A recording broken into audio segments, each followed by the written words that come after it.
We are gathered here to fill you with fear and give you a treat for your ears as we invade your mind with our scary rhymes and some tales that can be gory. As you bear witness and sit here and listen to our poetic horror stories.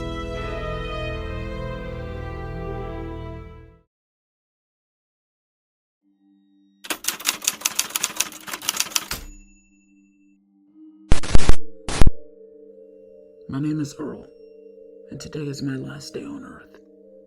They are executing me at midnight because I'm a prisoner on death row. The priest has come and read me my last rites, and the prison guard has come with an extravagant menu for my last meal. The menu had everything I could ever want in my wildest dreams. There were steak, shrimp, lobster, ribeye, ham, turkey legs, hamburgers, pizza, and more. There were cakes, pies, cookies, ice cream, all kinds of goodies. So much food galore. I was a bit overwhelmed.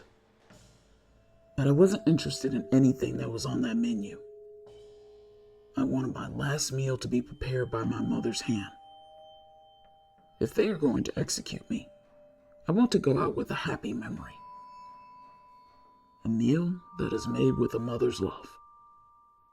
A meal that only a mother can cook for her son. That's what I wanted. So I told the guards my request, to let the warden and the governor know.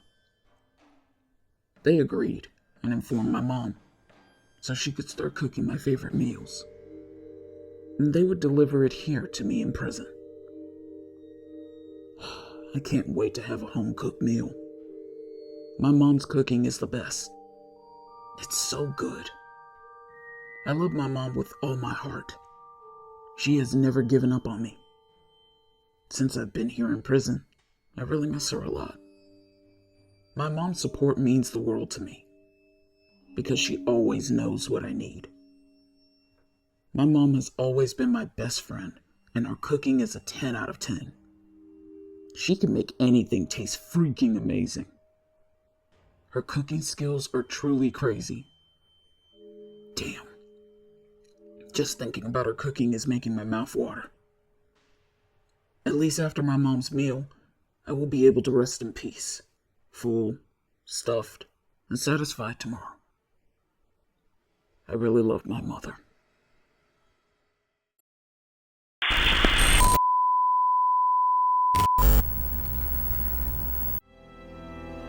This is just a friendly reminder to please like and comment to let us know how we are doing so far. We would love to hear from you all. And if you're new, please subscribe and become a part of the PHS crew. And we thank you.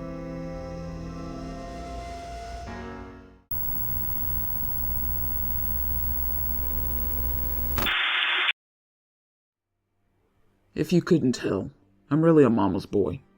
I've always idolized my mom since I was small. I've come from a broken home. My mother and father divorced when I was young.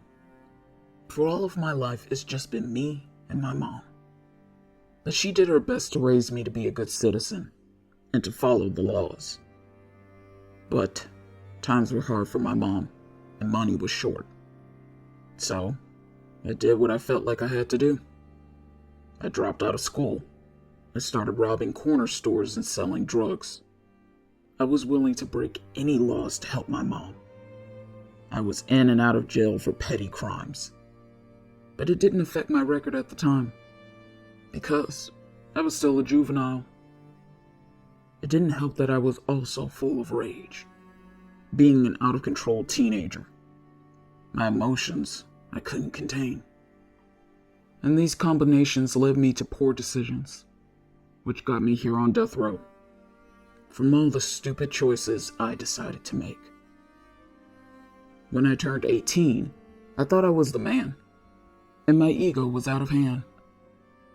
I was running the streets for years, and I landed myself in a gang, and I was the gang leader Trenton's right-hand man. Anything he needed me to do, it would be done. No questions asked. No matter how low the task. We thought we ruled our block and that we couldn't be stopped.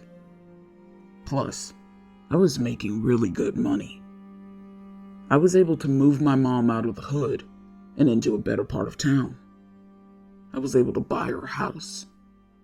Of course, my mom wasn't happy that I did these things for money. But the money was good. So she wouldn't look the other way. And didn't ask me anything about my business. I kept all her bills paid, and she was able to save. And with her savings, she started her own business, a restaurant. It was successful and quite popular. Like I told you, she is a great cook. She really could make anything taste good. I knew what I was doing was wrong, and the consequences will be horrendous when I get caught by the law. But to see my mom happy and not struggling to make ends meet, it meant everything to me. It really warmed my heart to know she is taken care of. She's a good woman, and I love her so much. But like they say, eventually all good things come to an end, and my time to pay the piper was coming fast.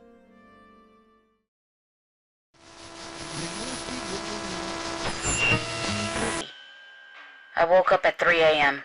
I really needed to pee. When I was done, I walked to my sister's room and I took a peek inside. I wanted to check in on her to see if she was all right. When I walked up to her bedside, I tapped on her shoulder to wake her up. I quickly recoiled my hand because she was cold to the touch.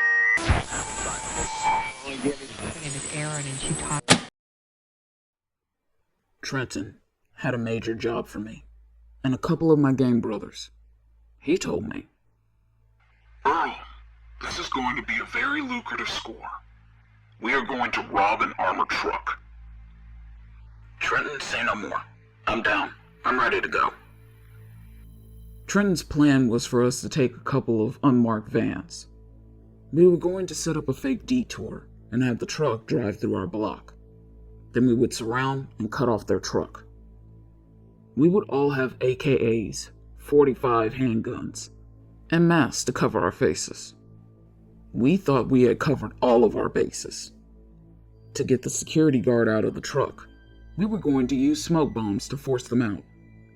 And once they were out, we would tie them up, and we would steal all the money in the truck. Then we would jump back into our unmarked vans, and we would split up and go our separate ways. We would lay low for a few days, and we would meet up later to split the money. We thought Trenton's plan was flawless, but we were wrong. At first, everything started off as planned. We set up the detour, and the Brink armored truck followed where we wanted them to go. Me and Trenton were in one van, and our gang brothers were in the other. We cut the Brink truck off, and trapped the truck out of view of the public. They were blocked in with nowhere to go. Me and Trenton jumped out of our van, and so did the other gang members. Trenton yelled out to the security guards in the truck, Come out with your hands up. Just do as we say, and when we are done, we will let you go. Suddenly, the security guard at the back of the truck started shooting. Me and Trenton quickly took cover next to our van. Trenton pulled out his .45 and he started to shoot back. Trenton yelled out to the other gang members, Throw out the smoke bombs! They threw the smoke bombs underneath the truck. Next thing I saw, the truck caught on fire. It started to burn up. The security guard that was driving jumped out of the front, and finally the second security guard came out the back. But he continued to shoot at us. Bullets were flying and smoke was everywhere. I couldn't see, and my adrenaline was now kicking in, because I was so scared. Trenton told me, Earl, I'm going for the truck. I don't want you to leave without any of the money. Okay, I'll cover and back you up. Trenton started towards the truck. Suddenly, one of the security guards popped out of the fog. Before I could make a move or do anything, the security guards drew his gun and shot Trenton in the head. I watched him fall to the ground in slow motion. All I saw was red. My gang brother and good friend were laying there in a pool of blood. He was dead. I ran towards the security guard, guns blazing. I riddled his body with holes. I wanted to make sure I took his life. I then stood over the security guard's body, and I, at point-blank range, shot him in the head. Then I said, "That bullet was for Trent." When the shootout was all over and the smoke cleared, I was the only man standing. Everyone was either dying or was dead. Suddenly I could hear sirens coming my way, so I ran back to my van to escape. I led the police on a high-speed chase, but they were able to catch up with me. At that point, they could have shot me and killed me. I didn't care. Nothing was going to help my case. I had a speedy trial, and I was immediately convicted and sentenced to death row. And now, I've been here for 20 years due to appeals. But now my appeals have all been rejected, and they are now exhausted. I've run out. I have no more. Oh well, this is how the cookie crumbles. In life, every action has consequences, whether they're small or big. But it really doesn't matter anymore, because we all have to pay a price in the end. At least I will get to experience my mother's cooking at my last meal. I was excited when the guard wheeled in this smorgasbord of food. I immediately started to drool. The aroma took me back to when I was a kid. It was heaven sent. She prepared me pot roast, buttery mashed potatoes, cornbread, black-eyed peas, candied yams, and cabbage. She also prepared me a ribeye steak with a baked potato and homemade butter rolls. And for dessert, she made me an apple pie and strawberry shortcake. Both are my favorite. I felt like a king.